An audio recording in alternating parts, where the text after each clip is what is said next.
Jornal ISTV Cidade, Uberaba. Estamos de volta com o ISTV Cidade, o noticiário da família uberabense, hoje recebendo aqui o retorno, a visita deste ilustre parceiro, companheiro, doutor Rondon Fernandes. Muito obrigado por aceitar o convite, doutor. Paulo, é sempre um prazer estar aqui com vocês. Estamos prontos, estamos preparados para todas as perguntas, né? Ótimo. Que nos forem feitas. Ótimo, porque nós temos aqui a urgência de esclarecimentos. A nossa TV, como eu sempre digo, é um canal educativo, então nada melhor, nada mais interessante que a gente trazer figuras que conhecem, que são como o Dr. Rondon, operador do direito, e pode nos esclarecer. Nós estamos às voltas aí com temas como o novo Código Civil, né? Uma coisa que precisa ser alterada, que precisa ser mudada, a Maria da Penha, saidinhas, custo do judiciário. Vamos abordar vários desses temas aqui. Se precisar, a gente volta com o Dr. Rondon para fazer mais um programa. Doutor, eu quero começar com o senhor explicando para nós um pouco sobre uma coisa que está surgindo aí, que é uma novidade, que é o divórcio unilateral. Eu não faço a menor ideia do que significa isso, mas explica para a nossa audiência. Então vamos explicar aí para os nossos, né, telespectadores, para os nossos ouvintes, o que vem a ser essa novidade.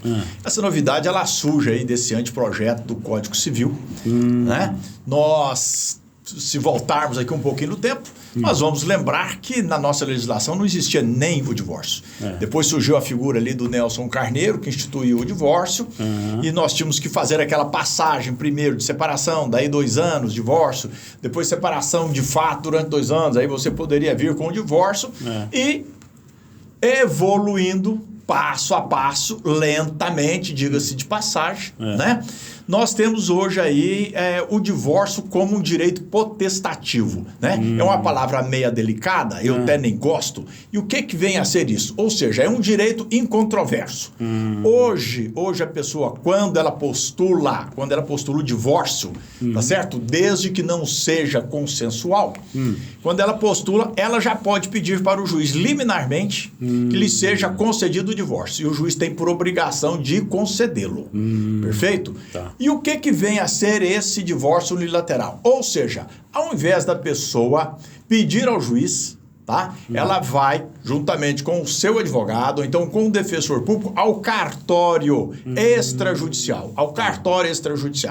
E ali será lavrado um documento, tá certo? Será lavrado ali uma escritura, aonde aquela pessoa manifesta o seu desejo de divorciar. Certo. O cartório vai notificar a outra pessoa, o outro cônjuge, se não souber onde está, será publicado por edital. Certo. E transcorrido o prazo de 5 dias após a notificação, será encaminhado para o cartório de registro civil para fins de averbação desse divórcio. Ou seja, é uma medida para agilizar o processo. Sim, é uma medida para agilizar, mas já fiquem sabendo que não é de graça, né? Ah, é? Não tem nada custo de graça. Não, tem custo. Tudo tem custo. Mesmo se for com defensor público? Não, aí você vai ter que provar a muda, né? Você terá ali a gratuidade. Certo, tá certo?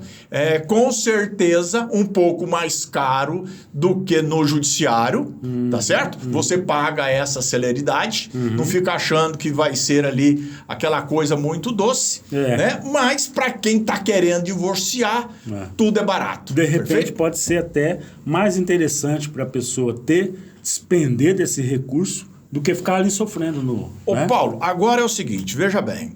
É uma situação extremamente delicada, porque nós temos, inclusive, o divórcio também extrajudicial, desde que seja na forma de consenso. Certo. E não tenha filhos menores, certo, e nem especiais. Então, casos correto? Então, veja bem, é preciso que os cartórios, eles também venham se adequar a essa legislação. Porque não tem cabimento, por exemplo, eu chego lá com um casal que quer fazer um divórcio consensual. Eu estou aqui com um escrevente fazendo um divórcio e do lado tem uma outra pessoa fazendo uma escritura de compra e venda. Então, é preciso que haja dentro dos cartórios, nós estamos falando aqui de Uberaba, né? Uma sala, não precisa ser nada muito grande, nada monstruoso, nada sofisticado, mas pelo menos algo reservado, algo reservado para esse fim. Tem razão, é verdade, tem a privacidade, né? Tem a privacidade, inclusive é segredo de justiça. Maravilha. Doutor, outro assunto que eu trago aqui para o senhor esclarecer para nós. Maria da Penha. Eu tenho escutado de alguns cidadãos, até em tom de brincadeira, precisava ter uma Maria da Penha, entre aspas, para os homens, porque me parece que em várias situações a Maria da Penha caiu assim numa coisa rotineira, corriqueira. Como é que o senhor... Vou falar para você, meu telespectador. A mulher hoje, ela conhece a Lei Maria da Penha mais do que advogado, mais do que promotor, mesmo? mais do que juiz, mais do que desembargador, mais do que ministro. É mesmo? Ela conhece, elas conhecem. E tem que realmente conhecer, tá certo? Agora, como que algumas, não estou falando de todas, algumas, uma minoria, elas estão utilizando desta legislação, tá certo? Tá? A situação é extremamente delicada. Porque, olha bem, precisa dessa legislação? Precisa. Infelizmente, existem alguns homens extremamente machistas? Sim. Tem, isso aí. Existem alguns homens extremamente valentes, bobo, besta? Isso Ponto tem para pacífico. tudo. Isso é ponto pacífico. Tá certo? E o que acontece? Hoje, a Maria da Penha, ela não é simplesmente para aquela agressão física, ela é para agressão psicológica, para agressão verbal, patrimonial, estrutural, N finalidades, tá certo? Você está ali dormindo com a sua esposa ali, ela cisma que você de manhã, ali bem cedo ali, você não foi muito legal ali no bom dia, ela vai até a delegacia de polícia, ela faz um reclamo contra a sua pessoa, daí 24 horas o juiz está mandando você sair da sua residência. Mas o grande... isso acontece direto, eu vou mais ainda. Veja bem, principalmente, olha a situação que nós na prática estamos vivenciando. Principalmente com vigias, vigilantes, funcionário público, policial civil, federal, militar. A mulher faz uma reclamação da Lei Maria da Penha com relação a um funcionário público que nós tivemos no escritório recentemente. Então, a condenação daquele servidor público implica também na exoneração dele do serviço. É verdade. Implica. Nós tivemos um caso onde faltava 2 anos para um policial se aposentar. Olha, foi uma situação de loucura. Doutor, agora, nesse caso, se houver uma reversão, ou seja, se o acusado provar que ele estava em pleno gozo dos direitos, ele pode reverter isso? Consegue? Você fala no sentido de absolvição? De absolvição, voltar até a função. Perfeitamente. Mas aí ele tem que fazer todo o trâmite durante o processo criminal. Nós, advogados, hoje temos muito cuidado quando vamos defender uma pessoa que é funcionário público, por exemplo. No caso, olha só, advogado. Um advogado que entra aí nessa Lei Maria da Penha e venha a ser condenado, né? E essa condenação transitada em julgado, ele é expulso da ordem dos advogados. Ele é expulso por quê? Ele é indigno. Ele é indigno de exercer a profissão. Olha que situação delicada. Que situação. Olha que situação. E essa questão, ela foi introduzida na ordem dos advogados através de uma súmula aonde os militantes ali da alta cúpula entenderam por bem colocar isso lá.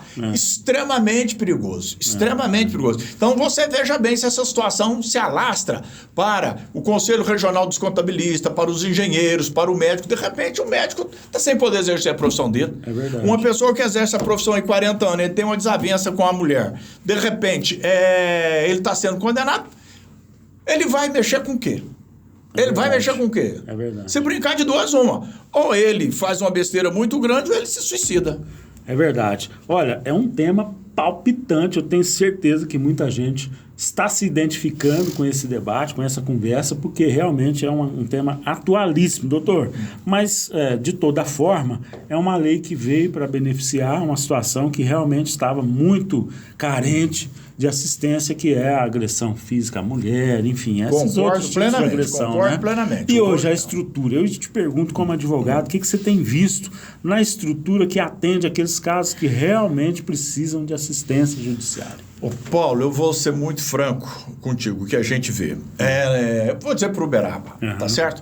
Hoje o Uberaba ela tem uma vara, né, especializada com relação à Lei Maria da Penha, que é a segunda vara criminal. Todas as segundas varas criminais aí do Estado de Minas Gerais, elas são as responsáveis por os delitos da Lei Maria da Penha. São dedicadas a isso. Exceto aquelas comarcas onde já tem, igual Uberlândia já tem, Belo Horizonte, vara especializada para a Lei Maria da Penha. Certo. Não adianta você punir um homem, tá certo? Com tantos meses de prisão, com prestação de serviço, com isso, com aquilo, com aquilo outro, nos casos da Lei Maria da Penha. Isso na minha visão. Certo. Isso na minha visão. Se a pessoa agrediu, alguma coisa dentro desse homem não está funcionando legal. Na realidade, pode até fazer uma prestação de serviço, mas ele precisa passar por um tratamento psicológico, ele precisa de um tratamento psiquiátrico, ele precisa frequentar clínicas. Tem que pôr na cabeça dele e falar assim, ô meu querido, você não pode agredir mulher nenhuma, você não pode agredir um cachorro, você não pode agredir um gato, você não pode agir dessa forma, tá certo? Essa é a situação. Então, falta ainda atendimento para as mulheres, com todo respeito, hoje já tem até de sobra. Já tem até de sobra, porque se eu for elencar aqui os direitos das mulheres na Lei Maria da Penha, vamos ficar aqui 2, 3 programas. E quais são os tratamentos que tem para o homem? Porque se ele agrediu, ele agiu daquela forma, problema. Ele tem um problema. Tá certo. Então, quer dizer, falta um complemento, né, perfeitamente, para a execução dessa legislação em cima do homem, no sentido de que ele seja atendido. Sim, porque o saúde perfeitamente. Mental. Problema mental. O problema está ali no homem. O problema está ali. Ele que agrediu, então pera um pouquinho. Vamos dar um jeito de tratar. Vamos dar um jeito de punir. Sim, vamos punir, mas ao mesmo tempo vamos tratar dessa pessoa. Porque senão, o que acontece? Aí nós vamos ter homens agredindo 1, 2, 3, 4, 5 e vai embora. O contrário funciona, né? Quer dizer, a mulher tem uma certa assistência, né? Sim. Do ponto de vista aí do amparo, tem a delegacia especializada. Não só delegacia, mas preferência em trabalho, questão de escola, ela tem, por exemplo, se ela mora no bairro A e muda para o bairro B, tem 1, 2 filhos, tem que arrumar vaga para as crianças dela e mais uma outra infinidade de questões. Maravilha, doutor. Tem um tema aqui que eu queria que você falasse um pouquinho para nós, para a gente fechar essa entrevista, que são as saidinhas. Recentemente, o presidente da República vetou lá uma proposição que veio do Congresso, né? E liberou as saidinhas e está dando uma polêmica danada. O que é a sua opinião sobre isso? Eu vou falar aqui sem fazer média política. Poderia fazer uma média aqui, essas coisas todas. Mas, nesse ponto, eu concordo com o presidente. Você acha que isso não... Não, a questão... O problema carcerário, veja bem, é preciso querer resolvê-lo. É difícil resolver o problema carcerário? Não, é a coisa mais fácil do mundo. Resolver o problema carcerário é a coisa mais fácil que existe. Você pega Uberaba, você parte da premissa aqui, 330 mil habitantes, certo? Quantas pessoas nós temos hoje aí na penitenciária? Nós temos estourando ali 2 mil pessoas. É muita gente? É. Mas essas 2 mil pessoas não representam 0,5% da população. Não representam 0,5% da população. Então, peraí, essa população aqui, ela precisa de um socorro. Tá certo? Você vai, por exemplo, no Rio Grande do Sul, você tem lá algumas comarcas aonde tem uma vontade de recuperar o ser humano, tá? Por exemplo, dentro das penitenciárias, eu já tive ali, já vendo como é que funciona, você tem serralherias ali dentro, onde... todo aquele material de prefeitura, de escola pública, vai tudo para lá para 30, 40 presos consertar. Perfeito? Você tem 40, 50 presos fazendo todas as limpezas da cidade. Não estou falando que são varredores de rua, não. Estou falando capina, de praça, igual aqui, ó. Você pode esparramar presos para tudo quanto é lado. Pegando a enxada. Lá dentro daquele piscinão, você pode colocar 5 homens lá durante 5 dias para fazer a limpeza lá daquele gramado lá que cresce feito não sei o quê. Dá serviço para ele. Dá serviço para esse pessoal. E você acaba criando uma mão de obra especializada. Outro detalhe, nessas cidades, principalmente lá do Rio Grande do Sul, no meio do ano, todos os prédios públicos passam por pintura, passam por manutenção de fechadura, de banheiro, de descarga, de válvula, de ar-condicionado. Quem faz isso? São os presos. Então, é preciso dessa situação. Questão da saidinha, veja bem, quem é que tem direito à saidinha? Quem tem direito à saidinha? São aqueles presos que já estão no regime semiaberto, que já progrediram. Tá certo? Ou seja, como você está no regime semiaberto, você melhorou um pouco, nós vamos te dar um benefício. Semiaberto com detalhe do bom comportamento. Certo? Então, nós vamos te facultar, durante 5 vezes no ano, a questão da saidinha. Agora, o que eu sou contra dessa saidinha? É a saidinha que tem ali em dezembro, é a saidinha que tem em janeiro. O chamado indulto, né? Não, o indulto é um outro instituto. A questão da saidinha, colocar ela em dezembro e colocá-la em janeiro, você está deixando o preso conviver naquele volume, naquele alvoroço, principalmente de bebida. Tá certo? E falar que o preso não vai beber, isso aí é historinha de carochinha, tá certo? Então você tem sim que liberar o preso, não precisa ser 5, libera 3 vezes durante o ano, tá certo? Mas em datas não tão relevantes. Certo. Tá certo? Em outras datas.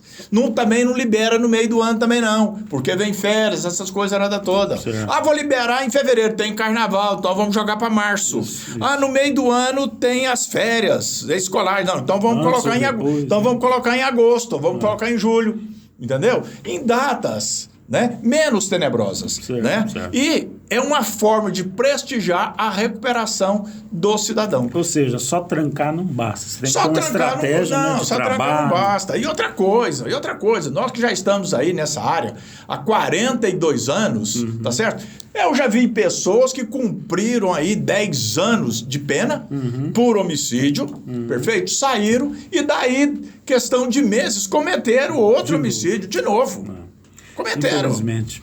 O sistema não beneficia para... O sistema não beneficia e a estrutura estatal também não quer lidar com esse pessoal. Essa que é a grande realidade, entendeu? Exatamente. É um pessoal que já é excluído, que vive à margem, tá? Não querem trabalhar com o mesmo. E a continuar com esse chamado barril de pólvora, a gente não vai ter regeneração, né, doutor? Não, isso aí é uma utopia. Agora, veja bem, Paulo, veja bem. Lá dentro da penitenciária existe um trabalho lá, isso tem que ser dito aqui, existe um trabalho religioso, evangélico lá dentro, muito grande. Sim. Muito grande.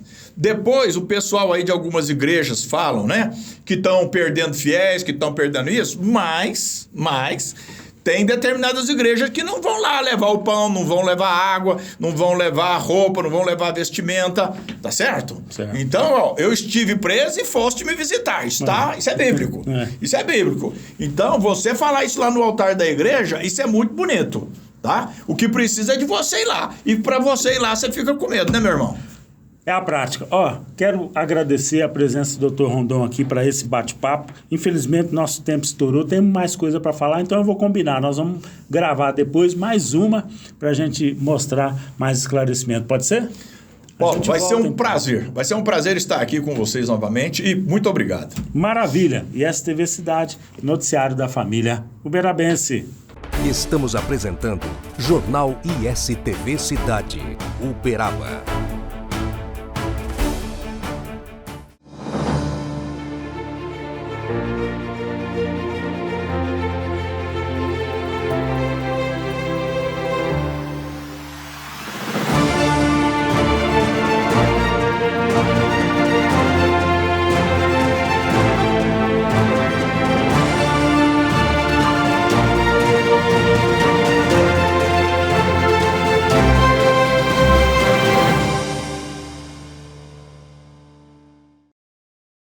Sabe aqueles momentos com a família, sentados à mesa, momentos que nos fazem bem, que nos fazem felizes? Para acompanhar uma prosa boa, tem que ter Café Silva.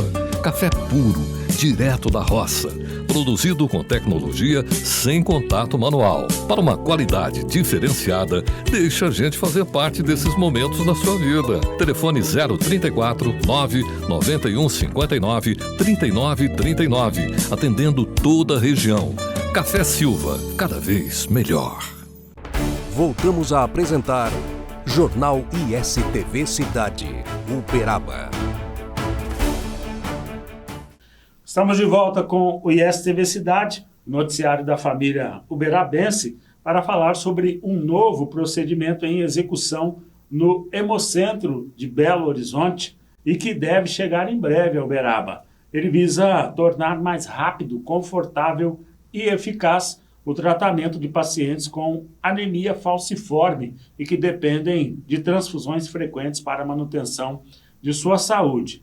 Ele é chamado de eritrocitaférese. É um nome muito complicado, eritrocitaférese, mas é uma técnica que permite a troca de hemácias por meio da máquina de aférese que é feita nesse serviço. No caso dos pacientes com anemia falciforme, com a indicação para o tratamento, o aparelho retira as células do sangue, os eritrócitos que possuem a hemoglobina alterada, a chamada HbS, e repõe as hemácias saudáveis ao organismo do paciente por meio de transfusão. Os pacientes com a doença falciforme, conforme a explicação médica, possuem hemácias com a hemoglobina S em vez da hemoglobina A. Essa alteração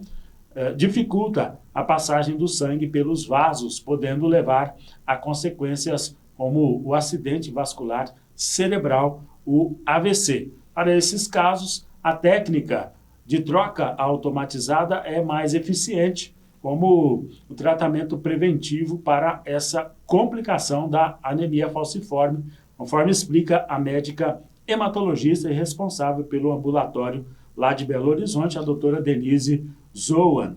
Ela explica também que entre os benefícios proporcionados por essa técnica estão o tempo menor de procedimento, aumento do bem-estar físico e emocional, além da redução das dores nesses pacientes, da falta de ar e também do cansaço. O procedimento já está disponibilizado no ambulatório do Hemocentro de Montes Claros, no interior, e em breve também profissionais do Hemocentro de Uberlândia serão treinados para executá-lo. A gente torce para que o Hemocentro traga também em breve para Uberaba mais essa tecnologia. A Fundação Hemominas é referência para o diagnóstico e tratamento de pacientes portadores de coagulopatias, hemoglobinopatias e também que necessitam de transfusão de sangue ou sangria terapêutica no estado de Minas Gerais. Nós mudamos de assunto para falar sobre a promoção da inclusão e o oferecimento de um atendimento respeitoso a pessoas com transtorno do espectro autista que procuram o poder judiciário. Esse é o objetivo de um protocolo lançado na última semana pelo Conselho Nacional de Justiça, o CNJ. Profissionais da Polícia Judicial devem seguir orientações para um acolhimento humanizado dessas pessoas, como está previsto, aliás, em diversas convenções internacionais sobre os direitos da pessoa com deficiência e também na Constituição Federal. Você vai conferir agora um vídeo explicativo deste projeto, deste protocolo lançado pelo CNJ. Confira. A cada 100 crianças no mundo, uma tem o transtorno do espectro autista. Pessoas com singularidades e características únicas, mas com uma necessidade em comum: a compreensão e o respeito aos limites. Com essa perspectiva, o Conselho Nacional de Justiça apresenta o projeto Polícia Judicial Amiga dos Autistas, uma iniciativa que visa capacitar e sensibilizar os agentes responsáveis pela proteção do Poder Judiciário. O foco é oferecer uma abordagem de polícia cidadã, com agentes capacitados para garantir acolhimento e respeito aos limites do autista. Uma polícia integrada e comprometida para o amplo acesso à justiça para todos. O programa inclui protocolos técnicos e cursos para que os agentes da Polícia Judicial identifiquem as nuances do autismo, interajam de forma adequada e saibam gerenciar crises com empatia e acolhimento. Com a aprovação do protocolo do CNJ, será formada uma turma de instrutores, formada por policiais judiciais de todo o Brasil. Esses terão a missão de disseminar o conteúdo em todos os estados. A Polícia Judicial Amiga dos Autistas fará que o atendimento sensível e especializado se espalhe por todo o Poder Judiciário. Uma iniciativa transformadora de inclusão e de garantia de direitos. O protocolo lançado nessa terça-feira, na semana passada, na última semana, faz parte da primeira etapa de um projeto estratégico do CNJ, que é denominado Polícia Judicial Amiga dos Autistas, que visa a fomentar ações afirmativas e também sensibilizar e incluir as pessoas, voltando assim os policiais para um melhor atendimento às pessoas com o transtorno do espectro autista. No ano passado, foi lançado o Manual de Atendimento a Pessoas com o Espectro Autista, que traz diretrizes também relativas à atuação funcional de todos os servidores do Judiciário. E com isso nós chegamos ao fim de mais esta edição do ISTV Cidade, o noticiário da família uberabense. Jornal ISTV Cidade, Uberaba.